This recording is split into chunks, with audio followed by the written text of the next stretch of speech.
1050. ഇങ്ങനെ പാവങ്ങൾ പിഴിഞ്ഞെടുക്കല്ലേ. കടലാണോ? നിക്കടെ ആ സാധനം കിടത്തെ.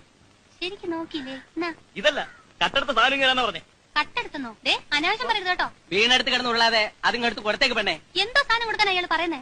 നീ കട്ടെടുക്കുന്നത് ഞാൻ എന്റെ കണ്ണുകൊണ്ട് കണ്ടതാണല്ലോടി കള്ളി. കള്ളി നിങ്ങളുടെ അടിച്ചു ഞാൻ. അതിങ്ങ് കൊടുക്കടി. എന്തോന്നാടോ കൊടുക്കണ്ടേ? മര്യാദക്ക് സാധനം തന്നില്ലെങ്കിൽ പിടിച്ചാൻ പോലീസിലേപ്പിക്കും പറഞ്ഞേക്കാം. ഓ പോലീസ്, കൊറേ പോലീസുകാരെ ഞങ്ങൾ കണ്ടിട്ടുണ്ട് കേട്ടാ. ചുമ്മാ നിൽക്കുന്നതിനെ പിടിച്ചോണ്ടുവന്നാലാണോ നിങ്ങളുടെ നാട്ടിലെ പോലീസ്? ഇതിനെ ഞങ്ങളുടെ നാട്ടിൽ കൊള്ളക്കാരെന്നാ പറയുന്നത്. നിഷ്കളങ്കരായ ജനങ്ങളെ പിടിച്ചോണ്ടുവന്ന പോലീസ് എന്തൊരു പോലീസാണ് എന്റെ അമ്മോ. പിന്നെ വരട്ടെ കൈയിരിക്കും കേട്ടോ. പോലീസുകാർ മനുഷ്യരായിട്ട്